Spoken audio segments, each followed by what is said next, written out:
държави дължат много на тези свои герои. За съжаление, България през последните години не можа да намери своя Фалконе, своята Кьовеши и това дава своето отражение. През последната година, под натиск отвън, под ясното осъзнаване, че повече не може така, България прави забележителни промени по отношение на законите, структурите, които трябва да се борят с корупцията, структурите, които трябва да ни направят съвременна и развита европейска държава. Но ние все още търсим своите герои, които да поведат тези структури и да кажат повече не може така. Затова е много ценно, че отново, мисля, че за втори път тази година, или поне беше съвсем скоро, госпожа Кьовеши отново е в България. Първо, за да ни вдъхнови, за това, че трябва да продължаваме да работим в тази посока. Второ, за да сподели своя опит, за това как може да бъдем много по-ефективни. И трето, да обсъдим отново, заедно с вице-премиера Габриел, по-късно днес, какво можем да направим от страна на България, за да работим още по-ефективно в координация и сътрудничество с Европейската прокуратура. Това, което мога да ви уверя, е, че напредъка, който постигнахме до момента, е напълно съгласуван с най-високите европейски стандарти и по отношение на антикорупционния закон, и по отношение на промените в Конституцията, които планираме за второ четене, и за промените в законите, свързани с Висшия съдебен съвет, промените на функциите и контрола върху главния прокурор, наказателния кодекс. Всичко това е много добре координирано с нашите европейски партньори и съответства на най-високите стандарти. Но ние сме все още в средата на този процес. Предстоят важни гласувания през следващите 5 до 6 седмици и аз наистина се надявам, че Народното събрание ще бъде на висотата, на която всички очакваме и ще завърши процеса, който същото това Народно събрание започна преди 5 месеца. Ако успеем, и аз искрено се надявам в това, ние ще отидем в съвсем друга орбита на европейското си развитие. Правителството ще работи за това, посветено е да бъде участник в този процес и се надявам, че всички заедно ще успеем да го реализираме. Благодаря ви.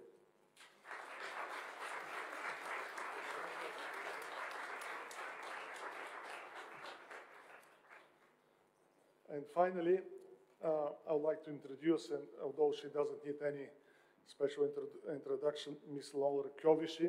Nobody exemplifies the European drive for anti-corruption and European values in that area than the European Public Prosecutor. And we are so glad to see her again in Sofia. Ms. Kövesi.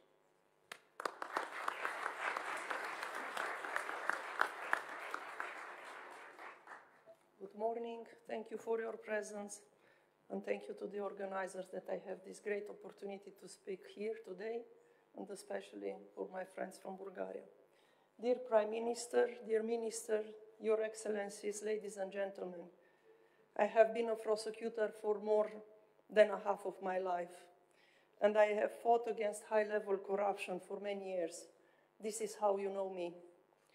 Of course, fighting corruption is about policies and action. It is about the right laws and their consistent implementation, which requires courage. But also it is about prevention and sanctions. However, in my experience, the key is to win the hearts and minds of the people.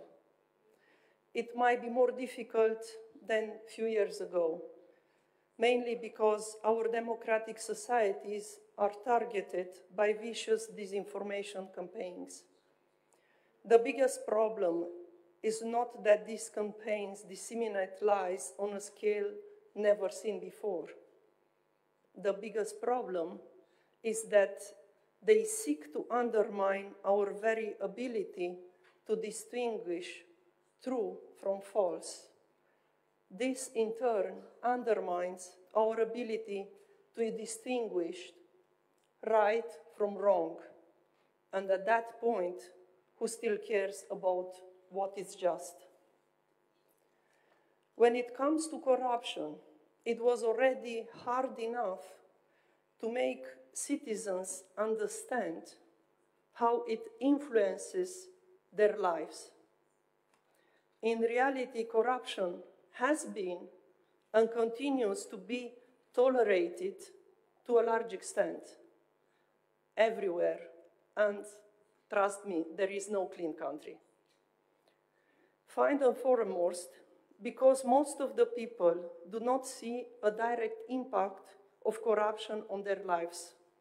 And also because there is this tendency to consider that white-collar crime, financial fraud, is not that dangerous after all.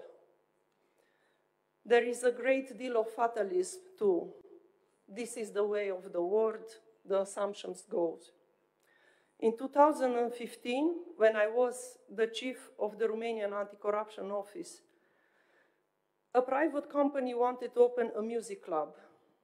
They bribed public officials to obtain the necessary authorizations. They started organizing concerts in a building that did not comply with the security obligation. Until one night, during a concert, a fire started. 64 people died, and 180 were injured. As we started to investigate the crimes related to corruption in this tragic event, we had to open another investigation. The victims were brought to a hospital supposed to have state-of-the-art equipment to take care of their severe burns. It turned out that the hospital managers brought the necessary medical equipment massively overpriced only to enrich themselves. They signed documents according to which the barometric room had been delivered and installed, but it had never been functional. And several victims of the music club fire died because of this. Others had to be transferred to other hospitals abroad, as this was the only hospital with such an equipment in Romania. Despite the years, I'm still appalled at this case. Often when we talk about corruption and financial fraud, we talk only about monetary damage, how it is not good for the free market, how it destroys fair competition. But I still see all those victims and their parents and their family. So yes, corruption can become very quickly a question of life and death. And by the way, I believe that our Ukrainian friends understood this a few years ago already. If anyone needs to become fully aware of the danger, it's not only them. It is us too. And let me share some first-hand experience with you. The European Public Prosecutor Office is the first transnational prosecution office specialized in financial and economic crime. As I was appointed European Chief Prosecutor, I found out that we were expected to start operations in 22 member states with a budget of little more than 6 million euros. And I was shocked. While there were substantial improvements since, I still cannot fully grasp why, 4 years later, we are still not where we should be. We need to finally put the things right. You know, sometimes I have a déjà vu. I still hear that fighting fraud and corruption is good in theory, but problematic in practice, especially during electoral campaigns, as it can negatively affect the perception of the citizens. But I am a prosecutor, And I think that for too long, we have been in a denial about the level of financial fraud in general and about the level of fraud affecting the financial interest of the European Union in particular. What it's even more worrying, for years we have ignored what the real level of financial fraud means for our own security. And let me explain. There are no two separate words. The word of the really bad and dangerous criminals smuggling drugs, trafficking people on the one side, and the word of white-collar criminals merely corrupting and laundering money on the other side. Serious organized crime cannot exist without financial crime. In our investigations, we see, for example, that complex VAT fraud operations are financed with money obtained from other criminal activities. Moreover, we see the same operators laundering money from VAT fraud and other criminal activities. Therefore, when we combat cross-border VAT fraud, the EPPO is actually fighting with serious organized crime groups. As an illustration, I can give you some inside information from our cases. Drug trafficking, it's too risky because of the long prison sentences. The members of the criminal groups think that VAT fraud, it's a clean sector. Why? Because you risk nothing. You need to find an accountant, a good lawyer, and someone who can talk and who knows how to talk, and you can make big money. VAT fraud has been considered as risk-free for a decade, and together with fraud in European funds, has grown into the biggest business of several serious organized crime groups. This is not to tell that EPPO is very important, but this is to ring the alarm bells. Perhaps some of you know the American movie Traffic. It is about the war on drugs, and there is a newly appointed director of the US Office of National Drug Control Policy looking at the Mexican border with the binoculars. And an agent from Drug Informant Agency stands next to him, and he said, see, the problem is that Juarez cartel owns everything and everybody, all the property on the Mexican side. Sometimes all the property on both sides, warehouse, transportation, even tunnels. It's very organized. On his way back to Washington in the plane, the director asks the staff to brainstorm on what to do and think out of the box. And the first idea that comes is unlimited funds. There is consensus among practitioners that one of the big advantages of serious organized criminal groups against law enforcement and judicial authority is money. We cannot have unlimited funds. Therefore, our strategy cannot be to match the financial capacity of organized criminal groups. Instead, our strategy should be to cripple their financial capacity. In reality, this is what we mean at the EPPO when we say that our prosecutorial policy is to improve the recovery of criminal assets and to focus on cases involving organized criminal groups. According to Europol's first threat assessment on financial and economic crimes, the value of seized assets in the EU amounted to at least 4.1 billion euro on average in 2020 and 2021. If this is true, then the EPPO currently already accounts for approximately 10% of all the ongoing seizures of criminal assets in the EU. Be it as it may, Europol estimates that the amount of assets that law enforcement managed to take away from the hands of criminal network in the EU still remains below 2% of yearly proceeds of organized crime. If this is true, we clearly need to seriously think about our priorities and the next course of actions. Ladies and gentlemen, if we allow them to proliferate, corruption and fraud eventually lead to threats, violence, and terror. Rather than playing the proverbial three monkeys, we should roll up our sleeves and get down to work. To win the hearts and minds of the people, they need to trust that law applies to everyone, that justice is tangible.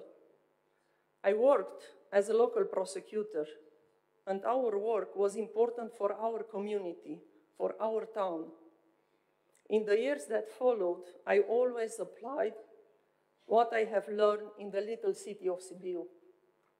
Only through an efficient work can you win the citizens' trust, and constant work is the only path to keep it.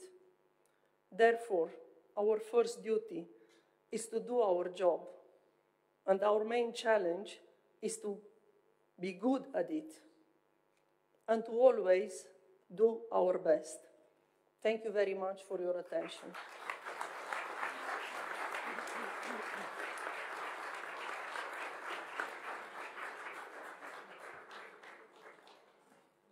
Thank you, Laro, once again for your leadership and for your persistence and for the great work of your office and your team.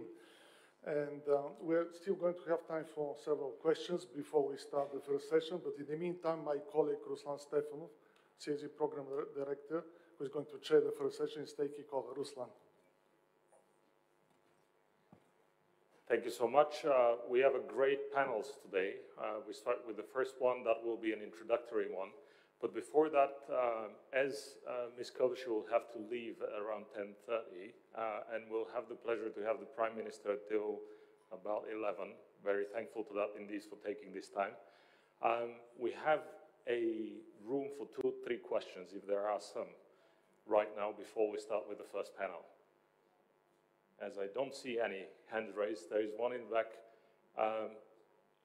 Can you introduce yourself? I think there will be a mic somewhere, very briefly. Morning. Good morning. My name is Platon Petre Claudiu. I'm from Romania, a compatriot of the honored guest here, the European prosecutor. I'm from National Administration Association. And the question that I want to ask is for my compatriot about the anti-corruption fight.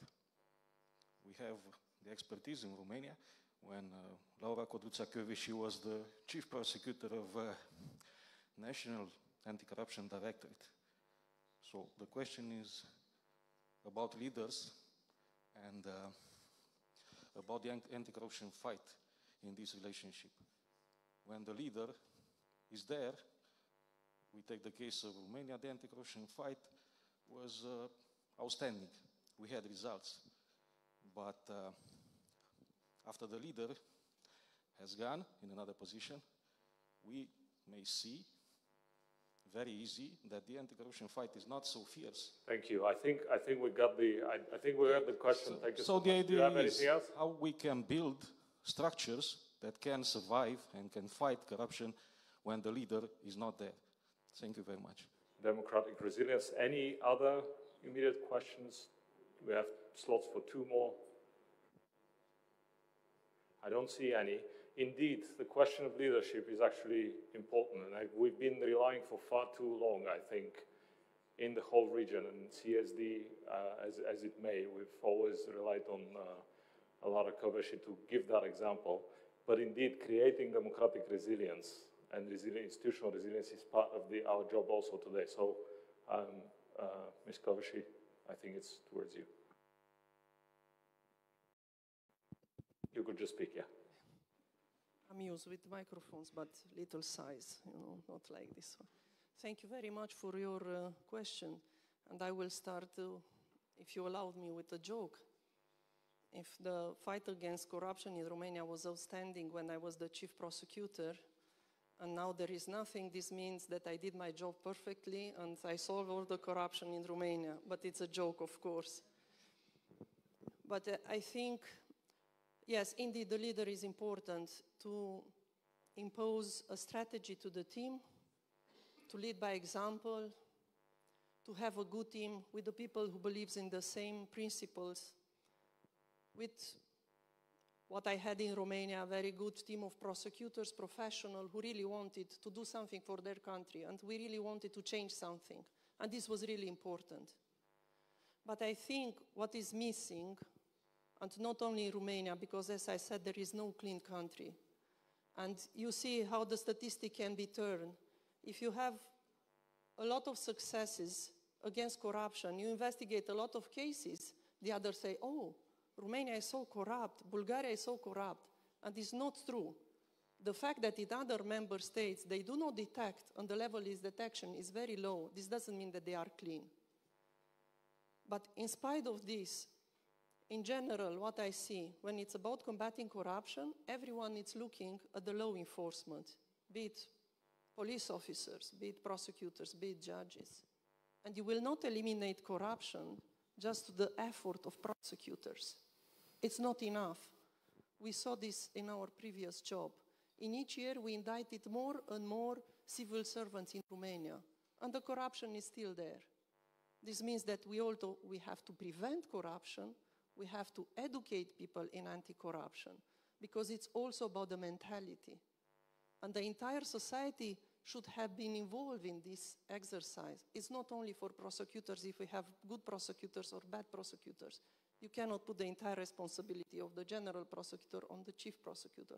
Of course, it's important who is there, but you cannot let them alone. The entire society has to fight for this, because otherwise, I think the main problem that I saw in my activity when it's about combating corruption, it's about how the citizens perceive corruption. When someone is stealing your money, you feel that you don't have money in your pockets. When someone hits you, you feel the pain. But if the mayor takes a bribe, or if a minister takes the bribe, can you feel something? And this is in the mentality of most of the people, that corruption do not affect them. And our main job is to explain them that, yes, there are consequences, like I already gave you an example. So in order to clean a country, yes, maybe here in Bulgaria, you have to do something. You have to find a good general prosecutor, male or female. Unfortunately, I understood that the idea to have a female general prosecutor in Bulgaria is something impossible. Maybe I'm wrong. Prove me that I'm wrong. But what you have to do, find a good general prosecutor. Find good prosecutors. Support them. Give them the right laws. Give them the right support. And the things will change. And involve the entire society in this. Because we all have to do the same thing in order to clean a country. Thank you so much. I think it was a wonderful question as an introduction. And actually the whole event today is dedicated towards finding institutional solutions, so institutionalizing the anti-corruption campaign. And the speakers in the first panel, starting with Monsieur Sapin, who is the former French finance minister and Mr. Anti-Corruption in France, will speak a lot about the institutionalization of anti-corruption efforts. Then we have Mr. Hristo Ivanov, who is very well known here as the most consistent person fighting for institutional solutions to anti-corruption. And then we have two more people on the panel, Ms. Liliana Pavlova, who's until recently Vice President of the European Investment Bank. The importance of actually having alternatives, or so-called constructive capital. She'll talk about that. And then we're finishing with Ms. Jutta Stiegler from DG Home, who is actually working on building a European-wide capacity in terms of anti-corruption. Now, it is my great pleasure and honor to give the floor to Monsieur Sapin. I've been practicing saying that name correctly And we look forward to his speech because he has not just been in the seat of the Finance and Economy Minister, but also he has designed the whole anti-corruption legislation in France, and we look very much forward to the leadership of France in that domain. Monsieur Sapin.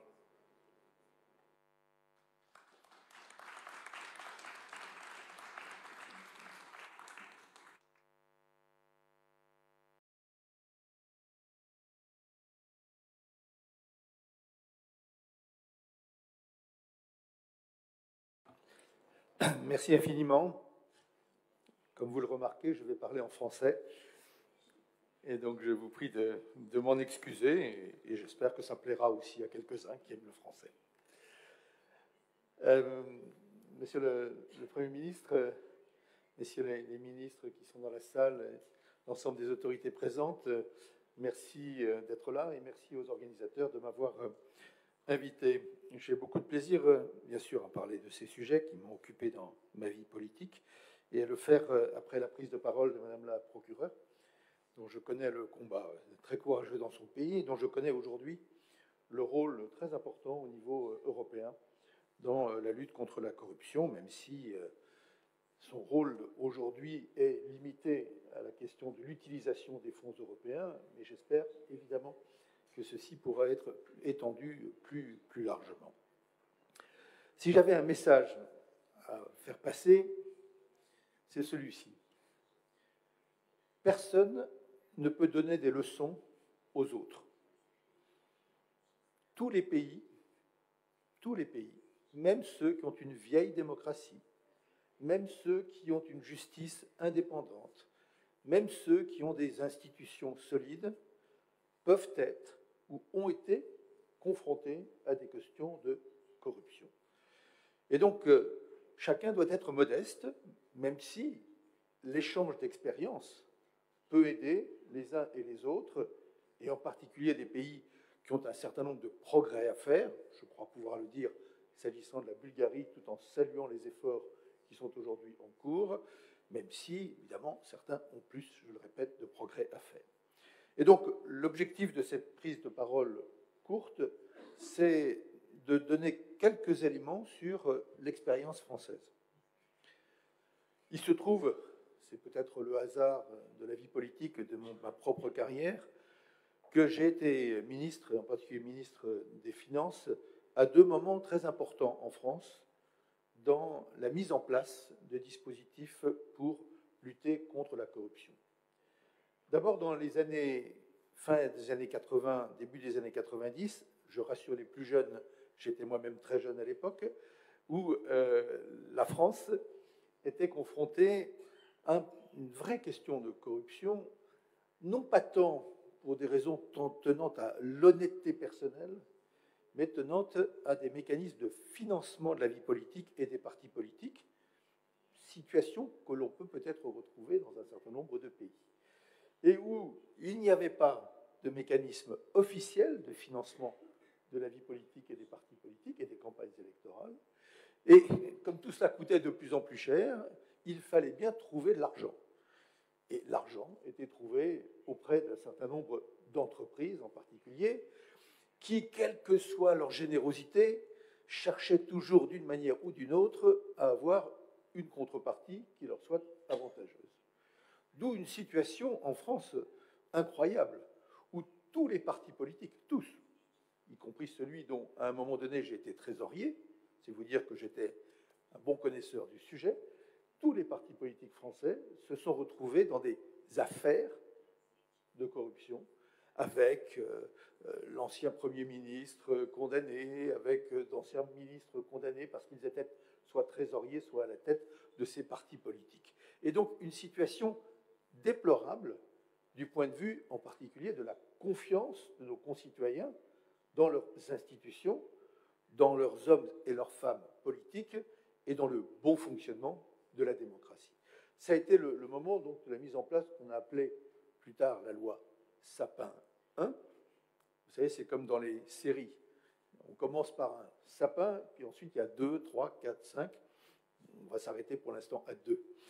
Et cette loi avait, je le dis très rapidement, comme objectif Un, de mettre en place des financements publics de la vie politique, parce que oui, la démocratie a un coût, et il faut bien qu'il y ait un financement qui vienne de quelque part. De mettre des limites dans les dépenses autorisées, dans les campagnes électorales ou dans le fonctionnement des partis, et de mettre en place des mécanismes de transparence dans la prise des grandes décisions de l'action publique, évidemment les marchés publics, mais pas seulement dans le domaine des marchés publics. Il y avait aussi de grands problèmes dans le domaine des décisions d'urbanisme. On accorde ou n'accorde pas un permis de construire, ou dans des grandes décisions au niveau de l'État ou des collectivités locales. Ça a été donc première étape qui est importante parce qu'au fond, aujourd'hui, en France, il n'y a plus de problèmes liés en termes de corruption au fonctionnement de la vie politique. Les seuls problèmes, il y en a quelques-uns aujourd'hui assez spectaculaires parce qu'ils concernent en particulier un ancien président de la République, tient au respect des règles de limitation des dépenses de campagne.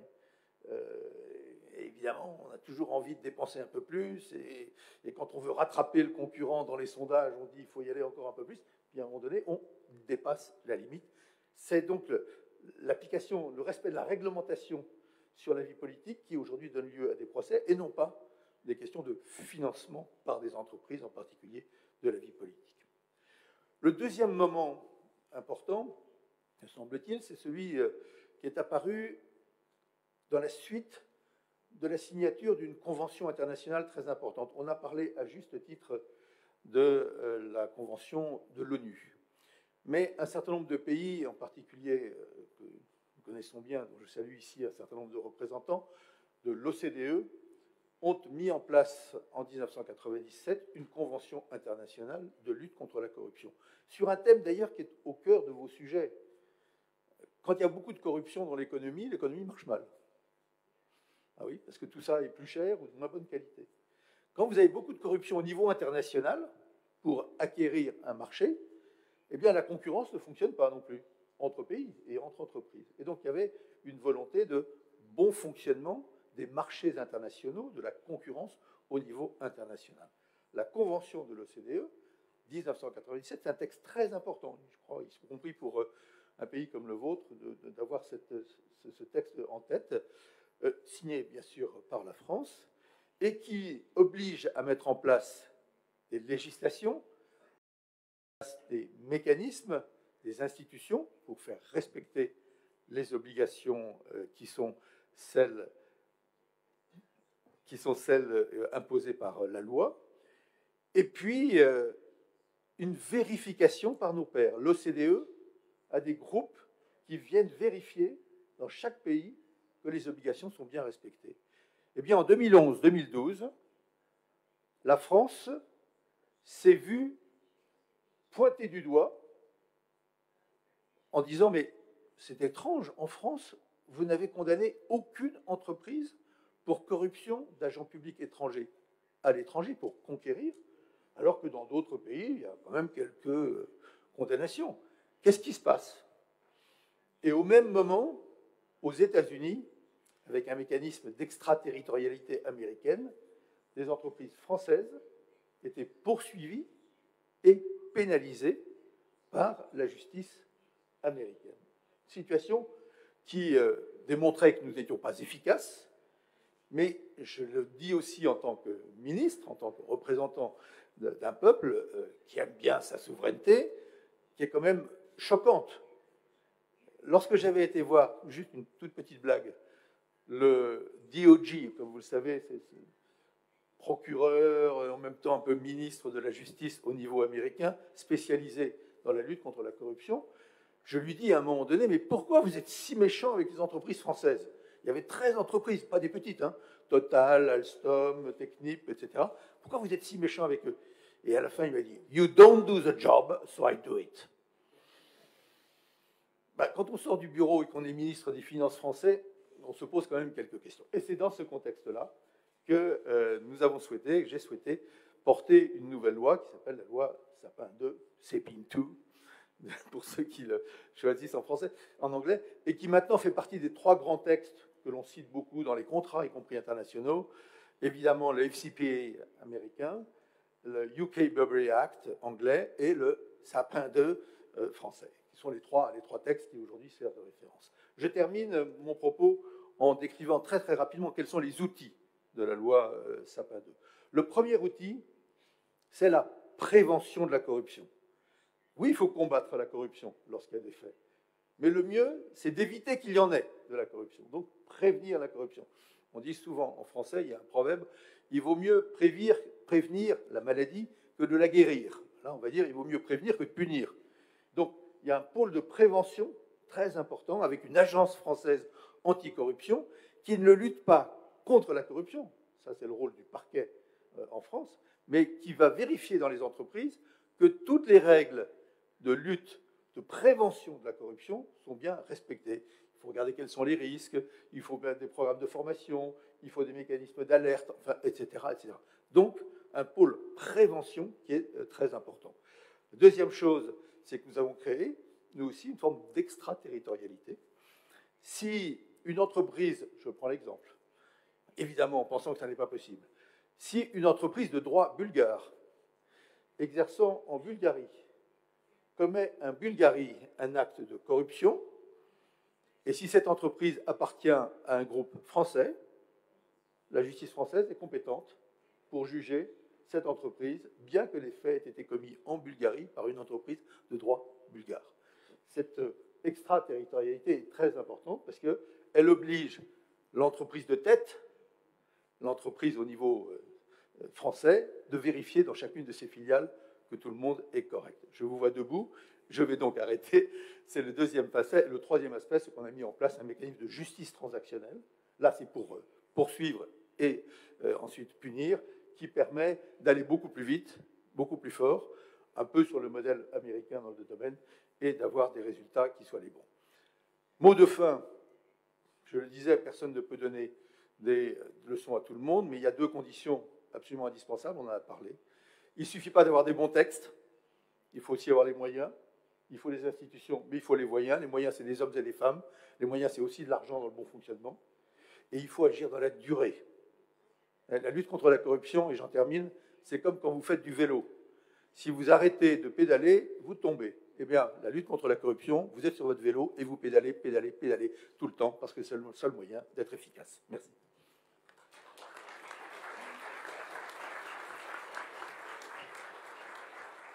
Merci, Monsieur Sapin. I think these are the words that I can say in French. And thanks to our friends from the French Embassy for organizing this visit. I think we'll have a lot more exchanges on the institutional level with Monsieur Sapin following up. I know that it's time for Ms. Kovachy to leave, but if you maybe have 2 or 3 more minutes to listen to at least the opening of Mr. Христо Иванов's lecture, и той може би ще говори на български. Ще помоля медиите да напускат сега с госпожа Ковачи, защото ще има специална пресконференция след срещата на министър Денков и премиера Денков и вице-премиера Габриел след обяда. Така че ще бъде прекрасно, ако можем да изчакаме и изказването на господин Иванов. Заповядайте. Благодаря, Руслан. Уважаема госпожо Ковачи, уважаеми гости, виждам много важни институционални играчи и приятелски лица. Няма да мога да поздравя всички. Много благодаря за тази покана. Много благодаря на Центъра за изследване на демокрацията и на господин Шентов за организирането на това събитие и за техните дългогодишни усилия в областта на борбата с корупцията. България може да бъде разглеждана като Дисниленд на антикорупционните усилия и политики. Господин Сапен каза, че никой не може да дава съвети. За добро или за лошо, България може да бъде източник на това, което деликатно се нарича в международния жаргон научени уроци. Научените уроци са обратното на постижения и успехи. Деликатната опозиция. И от тази гледна точка моите ремарки ще бъдат фокусирани върху това, което виждаме в областта на борбата с корупция, това, което трябва да правим като управляващо мнозинство, като мнозинство, което подкрепя кабинета Денков И понеже става дума за международна конференция, на която сме намираме тук, ще се опитам да направя някои паралели с това, което ми се струва, че е релевантно в международен план и може да бъде почерпен от български опит. Нашите домакини, много според мен е важно, в заглавието на конференцията са сложили понятието демократична устойчивост, democratic resilience. И тук наистина трябва да си дадем сметка, че често пъти, когато говорим за корупция, ние си мислим, че корупцията е усилие насочено към парите. Тоест превръщане на публична власт в финансов ресурс. Това, което често пъти се пропуска в тази парадигма, е, че всъщност често пъти целта на корупцията е да превърнеш властта в повече власт. Да превърнеш властта в безконтролна власт. И в света, в който заживяхме, ние вече трябва да разглеждаме корупцията като процес, който не просто някой отделен играч превръща властта в пари, парите в още власт, но все повече тези играчи са по един или друг начин представители на враждебни сили отвън. И трябва да разбираме, че корупцията и борбата с корупцията са централен, фундаментален елемент от изграждането на сигурни общества, на сигурни пространства, като евроатлантическото пространство. И насреща си имаме не просто организирана престъпност, не отделни хитри, безкруполни играчи. Имаме добре организирани държавни и парадържавни структури, които експлоатират корупцията във всичките ѝ аспекти. Казвам това не защото е модерно да говорим за сигурността, защото трябва да се дадем сметка, че ние повече не можем да разглеждаме, това и госпожа Кьовеши го каза, ние повече не можем да разглеждаме корупцията и борбата с корупцията, извинявам се, като задача на отделни национални институции, които сами са оставени някакси да намерят ресурсите, да намерят хората, да намерят героите. Изключително важно понятие, което академик Денков заложи и някакси да се справят. Борбата с корупцията трябва да се разглежда като приоритет, ама не просто на думи, като хубава комуникационна стратегия за политици, които от време на време да поговорим за борбата с корупцията. Това всеки политик обича да го прави и всеки институционален играч. Тук наистина трябва на европейско ниво, на евроатлантическо ниво да качим нивото на координация, нивото на общи действия и на дългосрочна стратегия, цялостна, на фундаментално различно ниво от всичко това, което досега сме имали предвид. Досега ние мислихме, че въпросът е да спасим парите на данъкоплатците. И това е много важен въпрос. Но и понеже всеки политик или администратор се отнася към парите на данъкоплатците като листата по дърветата, идва есента, те окапват, но идва пролета, след новия бюджет идва нови пари. Вече проблемът е по-голям. Тук става дума изобщо за възможността да живеем в сигурни общества и да можем да се справим с предизвикателствата, които идват пред нас. И то не е от една държава. Това е първото нещо, което искам да кажа. Второто нещо, което искам да кажа е България, както казах, е прилагала всички възможни антикорупционни усилия от рецептурника на международната общност по няколко пъти. Ние сме обект на всички възможни мониторингови механизми, на всички възможни санкционни механизми. Затова казах, че сме нещо като Дисниленд тук. И България е добро място да си помислим защо в крайна сметка всичко това доведе само до възможност за научени уроци, lessons learned, и не за success stories. Това, което искам да кажа е, че ние вътрешно-политически стигнахме до точка, в която, както може би знаете, тези, които са в България, знаят добре, още не се е забравило това. България стигна до ситуация, в която беше невъзможно в продължение на 2 години да се състави управление. Основно заради невъзможността политически играчи, които взаимно се бяха обвинявали в корупция, да си стиснат ръцете изобщо да се появят на сцената и да бъдат на една снимка заедно. Дълго могат да се разправят смешни истории за това как се крием от фотоапаратите, гледаме да не бъдем видяни един с друг и така нататък. Но това показва, че корупцията атакува фундамента на възможността за легитимно управление, като говорим за демократична устойчивост. И ако твърде дълго не се намерят институционални решения на корупционните проблеми, отговори от независим арбитър, кой в крайна сметка е корумпиран и кой не, кое е истина и кое не е истина, кое е въпрос на справедливост или не, пак ще кажа, ще цитирам госпожа Кьовеши. Това заразява цялата система. В момента имаме управление, което се крепи на една игла. И тази игла или тази тънка граница е дали ще успее да докаже, че е възможно политици, които взаимно са се поливали с кал и обвинения в корупция, да произведат убедително действие, с което да убедят обществото, че могат да приложат антикорупционни политики и да произведат липсващата легитимност чрез тези политики, или ще се докаже, че това е невъзможно.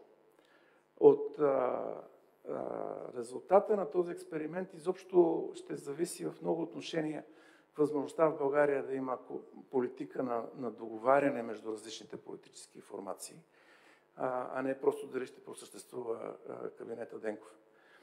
И тук трябва да кажа, че този кабинет се крепи, ролята на личността е много важна, се крепи на личния авторитет в огромна степен на академик Денков, на Мария Габриел и на възможността да виждаме едни прилични лица, които всеки ден да ни напомнят, че все още си заслужава да вярваме, да даваме кредит на доверие на това иначе невъзможно усилие, което в български условия правим.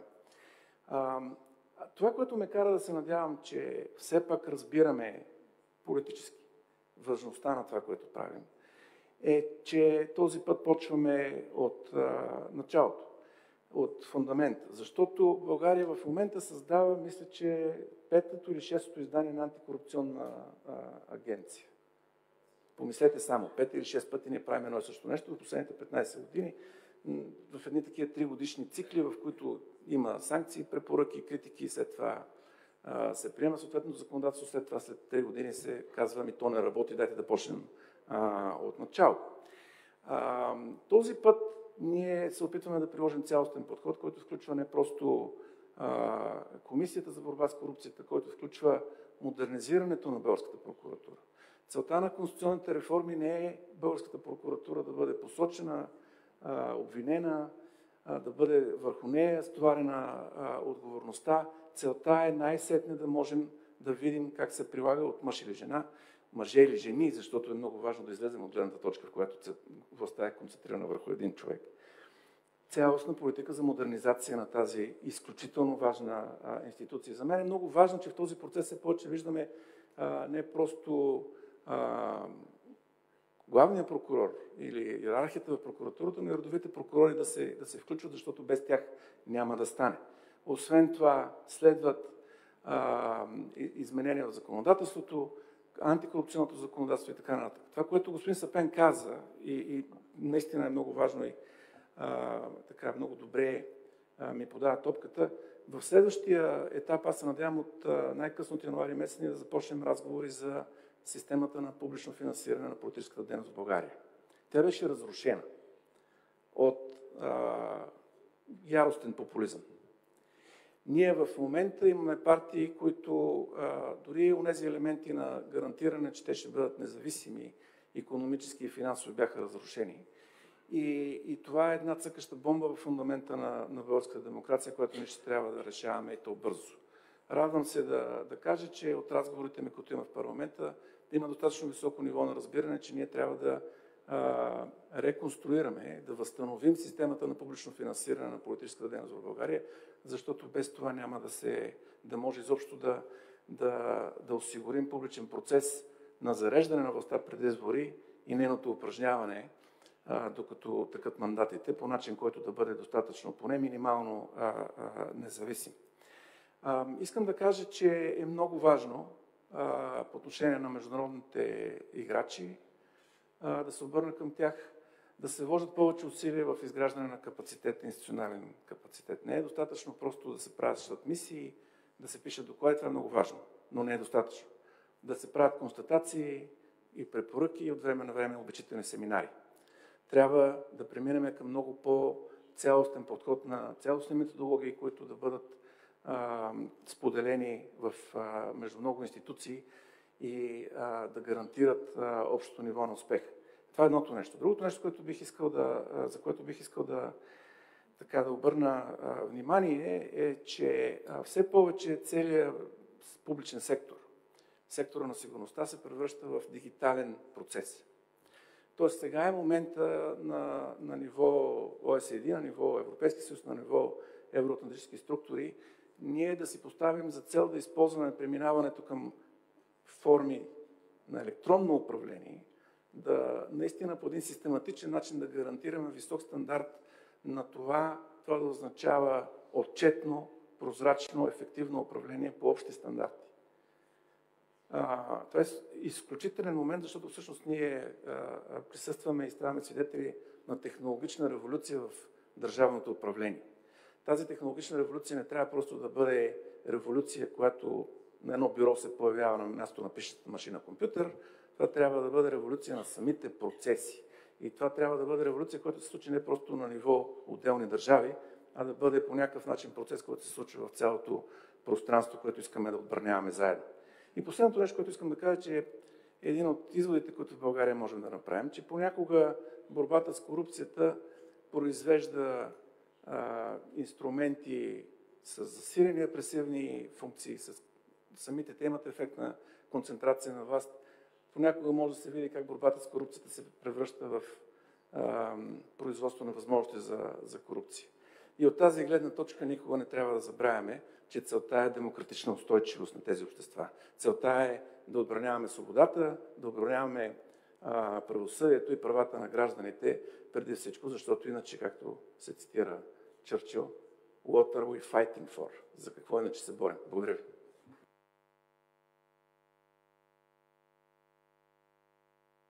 Благодаря, господин Иванов. Би искал да благодаря на госпожа Кьовеши, че беше с нас днес и ще продължи сега в работната сфера. Ние продължаваме с нашата работа и ще има изключително интересна сесия. Между другото, една от идеите на тази демократична устойчивост са честните избори. И днес тук при нас е и новия кмет на София, господин Васил Терзиев, който специално помоли за изявление в рамките на тази сесия. Аз мисля, че това ще бъде и много подходящо за доклада, който ние днес с коалицията от Югоизточна Европа, антикорупционната коалиция, регионалната антикорупционна инициатива подготвяме, който е именно посветен на тази демократична устойчивост на местно ниво. Но друг важен елемент, който беше споменат няколко пъти и от господин Сапан, и аз мисля, че тук той ни дава допълнителна увереност. Thank you so much, Ms. Kövesi. I mean, I think we could let you go. Thank you. Thank you. Което ни дава допълнителна увереност е това, че антикорупцията всъщност се превръща в международен проблем на сигурността. И един от начините да се противодейства, и следобеда ще има специална сесия на това за икономическа сигурност, е с употребата или с предоставянето на достатъчно, това, което госпожа Кьовеши спомена, светъл, конструктивен капитал. И сега имам удоволствие да дам думата на доскорошния вице-президент на Европейската инвестиционна банка и нашият министър на първото ни европредседателство, госпожа Лиляна Павлова. Заповядайте за кратко изявление. Благодаря. And thank you, Ms. Kövesi, for being with us today. Thank you so much.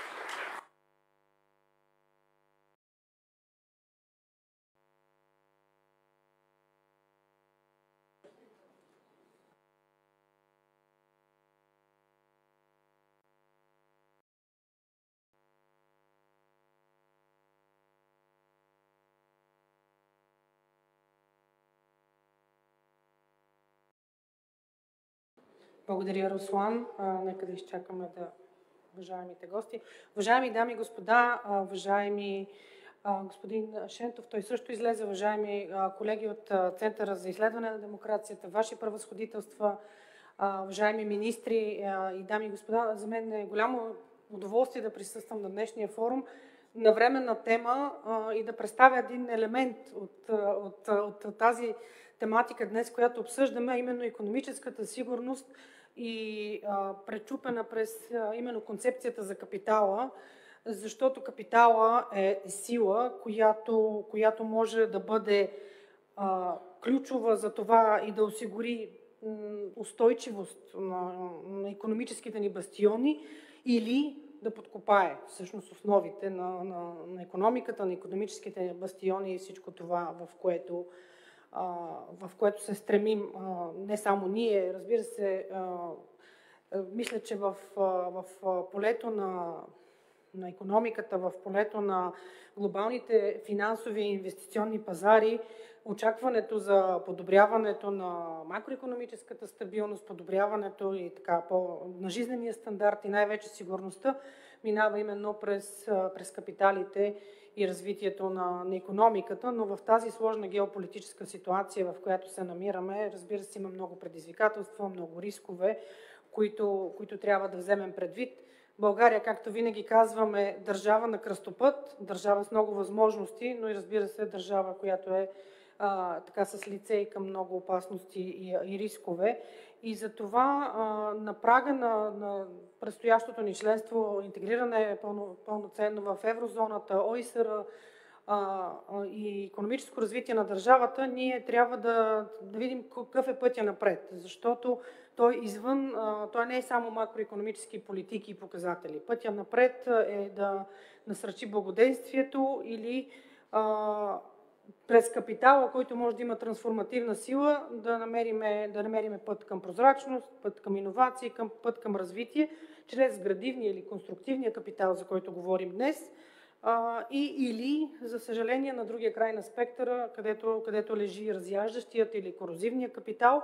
Той много често идва с добри намерения всъщност, но за тези добри намерения, разбира се, стоят така, в сянката стоят непредизвестени последици, зависимости, обвързаности, които крият огромни рискове за обществото и икономиката. Така че ако говорим, пред нас общо взето има два пътя.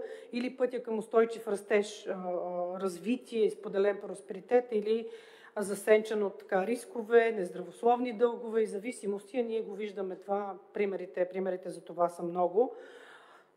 И затова и общо европейски ние виждаме, че Европейския съюз, държавите, заедно с партньорите от Г7, вече преоценяват своите доктрини за сигурност и основен приоритет е именно икономическата сигурност и намаляване на стратегическите зависимости. И всъщност тук се търси баланса между икономическата отвореност, която е изключително важна, за да бъдем конкурентно способни и в същия момент да защитиме своите стратегически интереси, ценности и сигурността на институциите.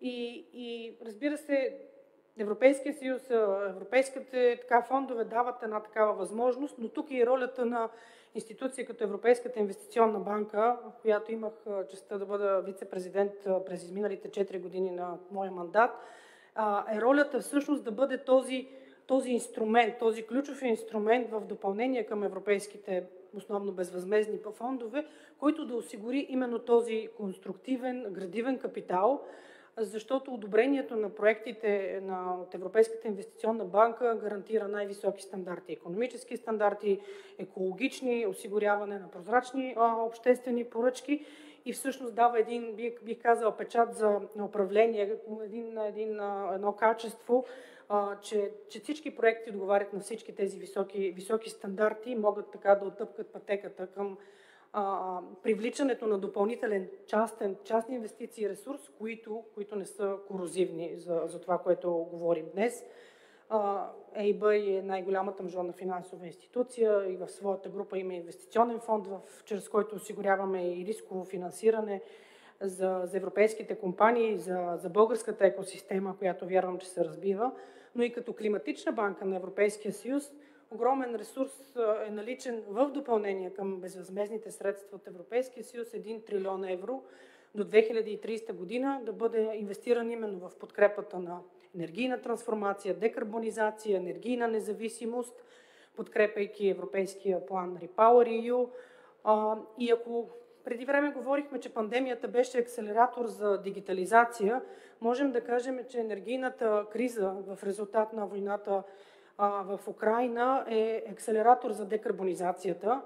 И ние вече виждаме ускорените инвестиции в енергийна ефективност, в разширяване на енергийните мрежи, но все още има много какво да се направи. Защото истината е, че ако искаме наистина да бъдем енергийно независими, ако искаме конкурентно способна, но и декарбонизирана икономика в Европа, ниско въглеродна към 2050, към днес реалността е следната. 50% от необходимите технологии ги няма.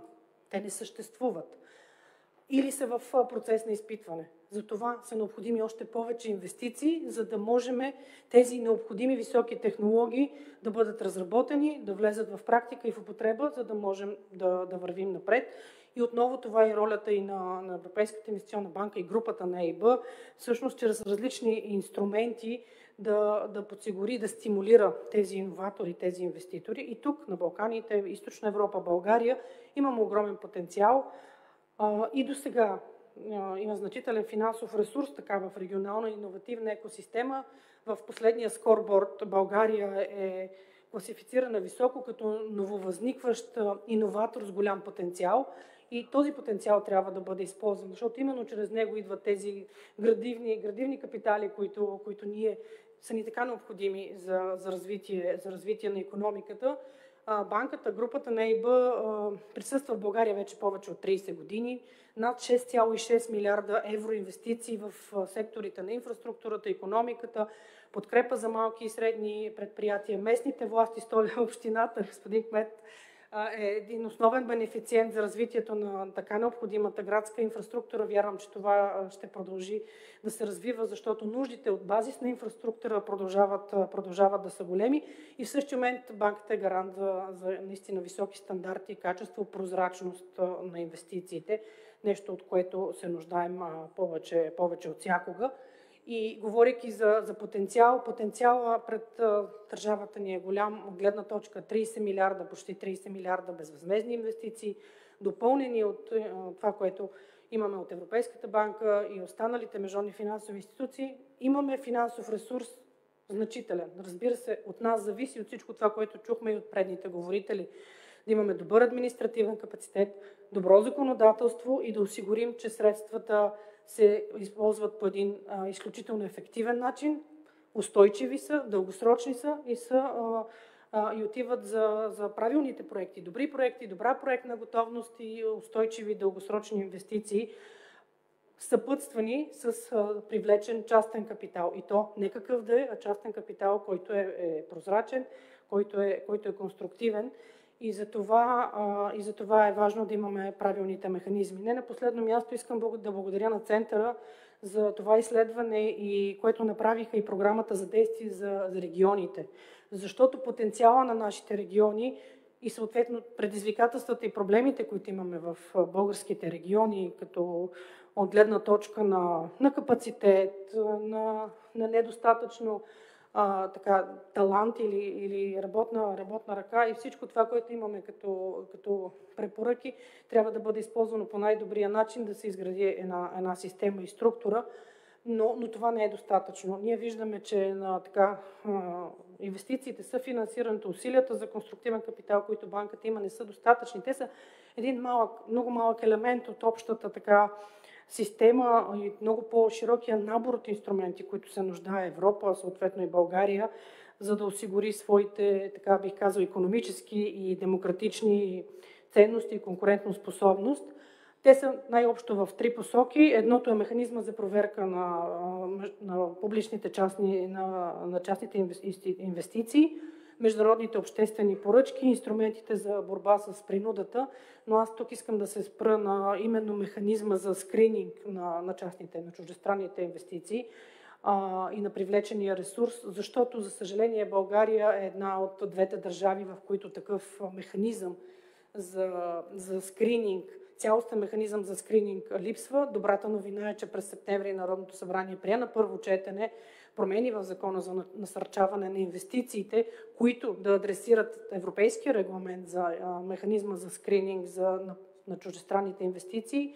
Надявам се законът да бъде прият по начин, по който наистина транспонира и европейското законодателство, научените уроци, както господин Иванов каза, и те да бъдат приложени на практика, защото на нас не ни трябва просто механизъм, поредната промяна в закона, която не може да бъде приложена на практика. На нас ни трябва един дълновиден механизъм, чрез който всъщност да можем да правим добър скрининг, качествен скрининг и така на всякакво ниво. И преди да заключа един, бих казала, важен елемент малко в по-дългосрочна перспектива, когато говорим за наистина стратегическата автономия на Европейския съюз и перспективите пред нас. Стратегическата автономия минава през изграждане на територията на Европа, на континента, бих казала включително на Балканите, на всички тези производства, за които имаме потенциал, за да намалим тази зависимост от трети държави, дали е за суровини, дали е за чипове, компоненти и всичко това, което има. Потенциал има, въпросът е да привлечем инвеститори, да привлечем ресурс. Не можем само да разчитаме на грантове и аз смятам, че това е всъщност нови елемент, който трябва да имаме предвид. Трябва да превключим от мисленето грантове, получаваме и усвояваме едни грантове, към това да бъде съчетано с финансови инструменти, с наличието на механизми за възобновяване, така, револвинг инструмент, както ги наричаме, револвиращи инструменти и реинвестиране, икономическа стойност, икономически смисъл на тази инвестиция са изключително важни, когато говорим за европейско финансиране, съфинансиране, частни инвестиции, капитали, защото ние виждаме и от плана за възстановяване. Все повече европейските средства няма да бъдат просто едни безвъзмездни пари, които идват за тук и там да финансираме нещо. Това ще бъдат все повече пари срещу реформи, пари срещу дългосрочни устойчиви инвестиции и всъщност колкото по-навреме имаме и добрите механизми да регулираме този процес, капацитет и законодателство, толкова по-успешни ще бъдем, защото след 27 година финансовата парадигма за инвестициите и средствата ще бъде различна и тя ще бъде в един различен, така бих казал, в един различен аспект. И затова в заключение на нас ни трябва наистина един цялостен механизъм за контрола на инвестициите, предефиниране на стратегическите приоритети, стратегии, които да взимат предвид, бих казала, променящите се геополитически и икономически реалности, ангажираност и диалог с частния сектор, с неправителствените организации е изключително важен. Опита, дали е lesson learned, дали е и успехите на останалите и неуспехите да бъдат също взети. Има think-танкове, имаме партньори, от които можем да се получим и така насърчаване на националния дискурс, това да бъде част от процеса, не е нещо, което го правим само to tick the box, нали, само за да кликнем, че правиме нещо като мерки за антикорупция, мерки за проверка, да бъде част от цялостната ни система. Само тогава всъщност можем да имаме и да разчитаме на просперитет, икономическо развитие, всичко за това, което вярвам България, българите, българския бизнес заслужава, но тук ни трябва и да бъдем единни и аполитични, ако искаме да го постигнем. Благодаря много за вниманието. Благодаря и аз. Госпожа Павлова, действително ние ще имаме отделна сесия за икономическа сигурност първата след обяда. Сега имаме още двама говорители и ще издадем малко от почивката, но ние сме планирали така не, че половин час, така че мисля, че е достатъчно. The European Commission, и преминавам на английски, the European Commission has actually made great strides in terms of upgrading its anti-corruption efforts and also building democratic resilience.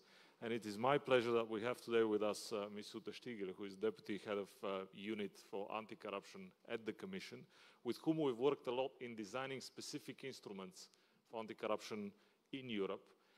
And that's one of the good things of the EU. You know, there is help coming from everywhere, not just the EIB, but also from friends from the other countries, you know, like France, Norway, and lessons learned, of course. There are some people that provide also the lessons learned, but I look forward to Uta's presentation, and of course we have then the mayor, the new mayor of Sofia, Mr. Terziev, finishing this great panel.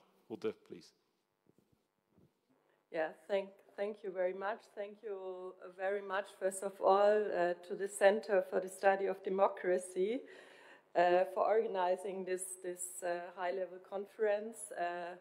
Dear guests, I would like to set out how the European Commission in particular is helping its member states to fight and also to prevent corruption in order to build democratic resilience. That is what we are talking here today.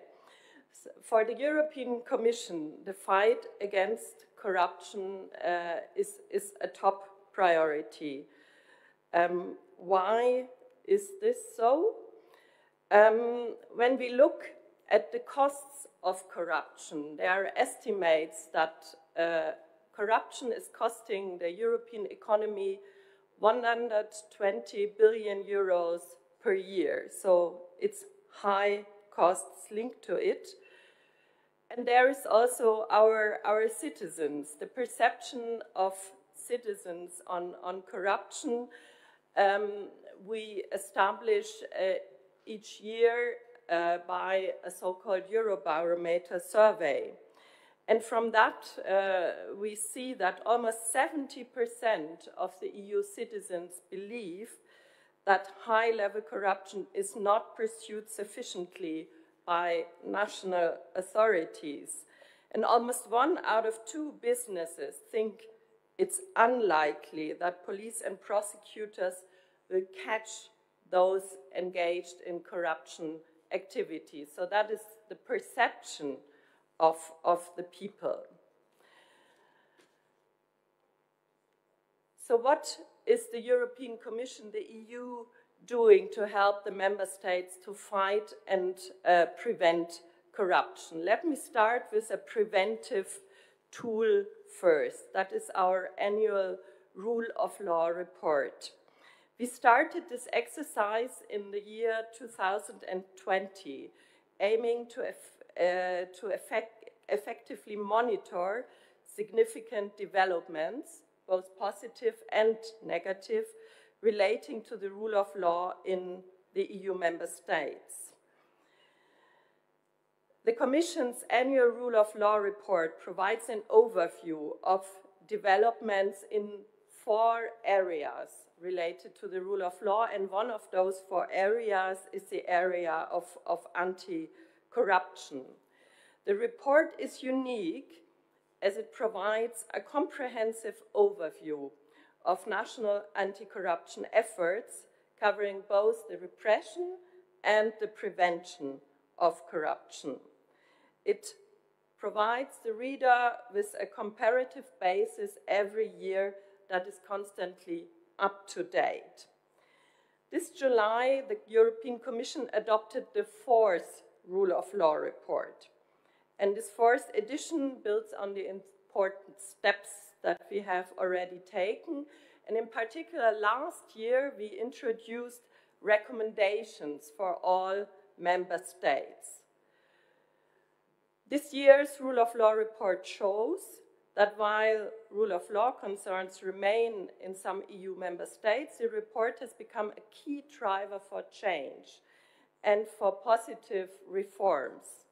In fact, 65% of last year's recommendations have been fully or partially addressed and implemented. And this shows that important efforts are ongoing in the member states to follow up on the recommendations of the report. Our Commission President, Ursula von der Leyen, has announced in the so-called State of the Union speech this year that we will open the Rule of Law report also to accession countries who get up to speed even faster. So its scope will be enlarged, and we are working out the details of this and how and which countries that will cover. But of course, we are fully aware that there are more reviews ongoing and that there are also other international organizations carrying out reviews. I have put here on the slide the OECD and Greco.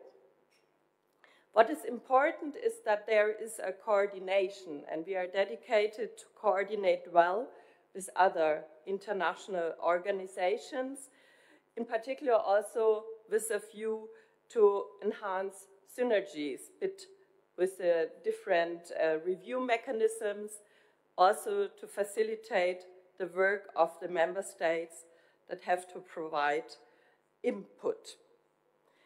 We are, for instance, working also closely together with UNODC and have started last year a dialogue on anti-corruption with the United Nations Office on Drugs and Crime. The second dialogue took place just in October this year in Vienna.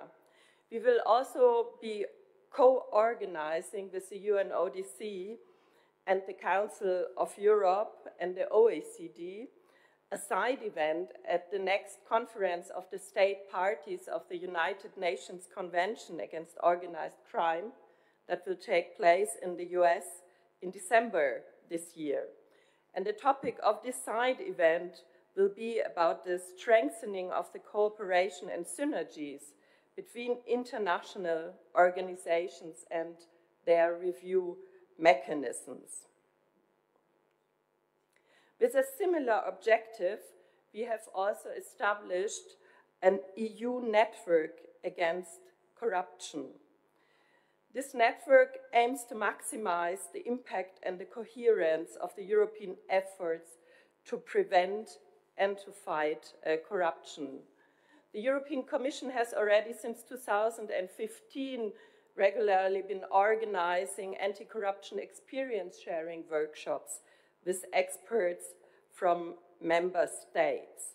And this work is now further deepened and extended through this newly created EU network against corruption, which brings together the national authorities, practitioners, but also civil society, international organizations, EU agencies, and relevant services of the European Commission.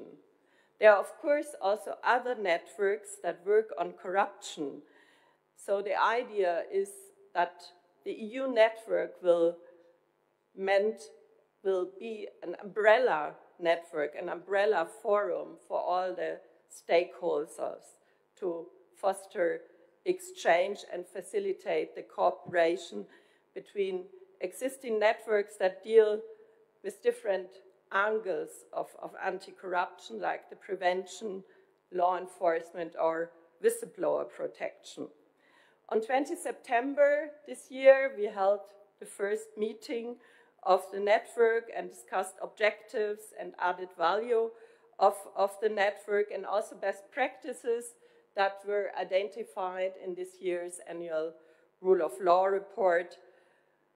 For example, combating corruption in ports, an important issue nowadays. And in this context, we are also continuing to look and to deal with the link between organized crime and corruption. Corruption is part of the vicious circle of organized crime. Firstly, corruption enables the committing of serious crimes. For example, criminal networks engage in corruption to control critical infrastructure, such as ports, to ensure, for example, that incoming cocaine shipments are successfully received by organized crimes groups and customers. Secondly, corruption is key for organized crime to enjoy also the proceeds and the profits of their action. In order to launder their money, they bribe bankers, notaries, for example. And finally, the vast proceeds of crime make corruption a marginal business cost.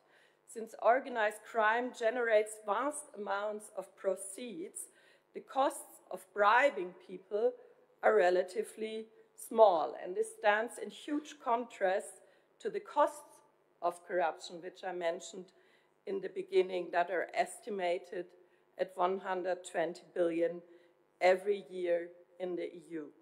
So we need to break that cycle altogether. Therefore, the European Commission adopted just now in October an EU roadmap of priority measures to fight organized crime and drugs trafficking. This roadmap sets out concrete and targeted actions. Amongst these are, for example, a new European Ports Alliance to increase the resilience of ports against criminal infiltration, and working with international partners to combat the global threat. And then finally, we also proposed new legislation in May this year. A proposal for a directive on combating corruption aims to close gaps and proposes that all kinds of corruption are criminalized. The directive is also dealing with the prevention of corruption. It obliges member states to step up their efforts on preventing corruption. The directive requires member states to take action such as information and awareness campaigns, effective rules for the public sector on the disclosure of conflicts of interest, for example, or on asset disclosure. Also on the identification of corruption risks in sectors that are prone to corruption. Prevention is important because it creates a culture of integrity in which corruption is not tolerated. It mitigates the need for repression. The directive also requires the member states to have specialized anti-corruption bodies that deal with the prevention of corruption and the repression of corruption, that are equipped with sufficient capacities and powers to carry out their tasks, and that act with transparency, integrity, and accountability. The proposed directive also requires member states to ensure that there are adequate resources and training provided by the member states to their authorities, that there is sufficient training for the competent authorities and their staff. And then, of course, the directive also looks at the repressive side of corruption and proposes to harmonize corruption offenses and sanctions. So why do we do that now? Because the current EU legislation is fragmented, outdated, and incomplete. There is a convention that dates from 1997, pre-Lisbon Treaty, also a framework decision on combating corruption in the private sector dating from 2003, also a pre-Lisbon instrument. Corruption is also an increasing cross-border crime, and this makes cross-border investigations difficult when we have no harmonized rules in the member states. And we also have to face the evolution of the corruption threats that I presented just before. There's also evolution of national laws and also evolution of now international obligations. For example, the UN Convention Against Corruption that dates from 2003. So what we propose with the directive is to harmonize definitions of all corruption offenses, going beyond bribery, the classical corruption offense, also covering misappropriation, trading in influence, abuse of functions, obstruction of justice, illicit enrichment from corruption offenses. The directive also sets out consistent penalty levels for these offenses. A maximum level of imprisonment from 4 to 6 years for natural persons, and also sanctions for legal persons, fines, exclusion from public aid, disqualification from commercial activities, for example. The directive also proposes the harmonization of aggravating and mitigating circumstances for these offenses in member states' legislation. For example, aggravating circumstances are the broader societal damage of the offense, the commission of the offense by a high-level official, or the commission of the offense for the benefit of a third country. Mitigating circumstances are provision of information and evidence to bring corruption offenses to justice, disclosure, voluntary disclosure of the offense. There's also a need to facilitate investigation and prosecution of corruption offenses. Corruption offenses are a difficult category of crime to identify and to investigate. They mostly occur as part of plot between two or more willing parties, and there is thus no immediate victim who can complain in many cases. There are other cases that we have heard about this morning. And we find also in our rule of law report that authorities in the member states struggle to investigate and prosecute corruption due to limited access to investigative tools, due to rules on immunities and privileges, or due to short statutes of limitation. So what we are proposing with the directive is that member states must ensure that the authorities have the proper investigative tools to fight corruption. So these tools should include at least the same as those available for the authorities to fight organized or serious crimes, for example, interception of telecommunication, etc. Rules on immunities and privileges are, of course, important, and they strengthen independence of members of parliament and other public officials, but at the same time, they may hamper investigations and prosecutions when lifting of immunities takes a long time. So the directive requires member states that there are procedures in place that immunities can be lifted through an effective and transparent process that is concluded in a reasonable period of time. And finally, the directive also harmonizes limitation periods that should allow sufficient time to bring corruption offenses to justice, and it proposes minimum limitation periods between 8 to 15 years, depending on the offense. So currently this directive is negotiated in the Council with all the EU member states and also with the European Parliament. We are hoping to conclude negotiations before the European elections next year. So we count also on all of you to work on that together with us. Thank you very much. Thank you. Thank you so much.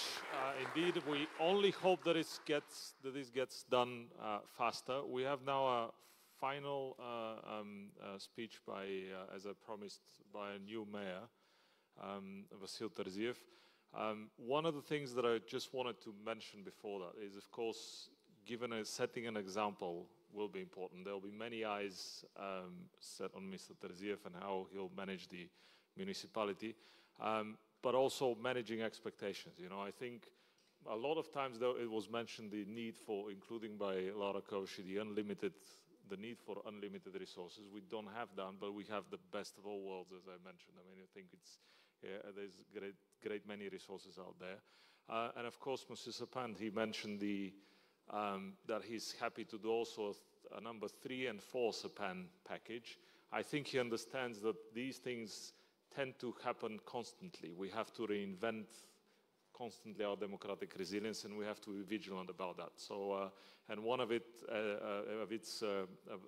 good things about democracy is that every 4 years at least, we get a chance to get new leaders. And I would like to invite Mr. Terzier for a very brief concluding remarks to this panel. Thank you.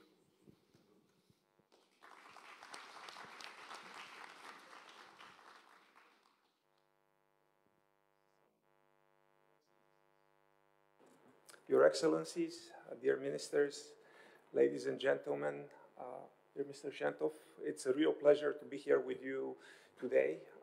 One of the first events as mayor-elect.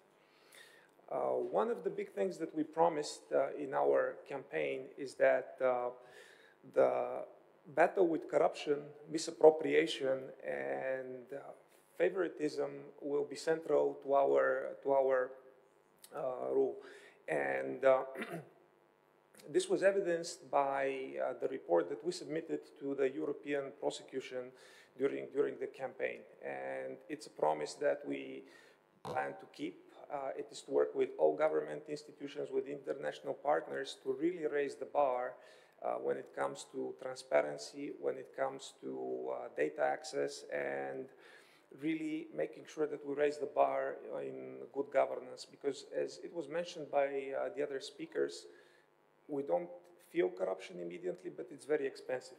We see the results after time, and we struggle with them in our daily lives when it comes to the city. So implementing all those important checks and balances and approaching the battle in a systemic way rather than just political talk will be extremely important for us and is one of our key priorities, and we're working with a number of partners to do that. We've also had intensive training of all of our district mayors, our representatives in the municipal council, and members of my administration, so that we take this systematic approach and we identify what needs to be done, starting with an extensive assessment of where we stand in terms of corruption risk across the administration and the deeds of the municipality. So some of the central things for us are really about opening up all the data. You know that corruption doesn't like transparency, so anything that leads to transparency, data access, data served in the right way so that you can understand it, and this done with the involvement of the NGO sector, the state authorities, and the civil sector will really raise the bar and have extra scrutiny on everything that gets done so that we can ensure that public resources go to the right place. One of the other things that we plan to work on is removing the administrative burden. You all know that where there are complex processes, where things are not digital, where things are slow, corruption finds a good home. So this will be an important theme for us, and also battling with the very centralized model that we see in terms of the administration, moving to a more decentralized model where we offer a lot more authority to the district mayors and to the small teams that really are supposed to solve the problems, all done in a very transparent way. So the monitoring and oversight are also important. We have a number of policies on that, but one of the really good things that we need to work on is finding the best ways to avoid conflict of interest, raising the expectations in terms of disclosures, and dealing with one problem related to the remuneration within the municipality. Because when you have people who are responsible for billions of public funds who are inadequately paid and the risk-reward system is very broken, you know what it leads to. So it will be very central for us to rethink that and step away from convenient populism and really move towards a fairly paid administration which takes good care of the public resource. So in my phase and in my administration, you will find people who are very committed to good governance, and you said we need good examples. So hopefully working together, we will be able to show how things can be, and that we rebuild the institution, the institutional trust that we so much lack today. We all suffer from that, and it's our joint responsibility to really make a dent. So that's all from me. Thank you for being good listeners. I don't want to detract you from the coffee break. We have a lot of opportunities to meet and work together. So thank you very much. Thank you. Thank you so much. We look forward to working together. And indeed, you'll need all that joint efforts. Thanks so much to all our speakers and panelists. We are next turning into, getting into the actual instruments, and then in the afternoon looking at economic resilience and finishing with a public-private partnership panel on a whole Southeast Europe. And we look forward really to working with all of you. We're a little bit over time, so I'm happy to say that we will take the break until 11:45. There's a coffee break, so that we'll reconvene back. Please be back at 11:45.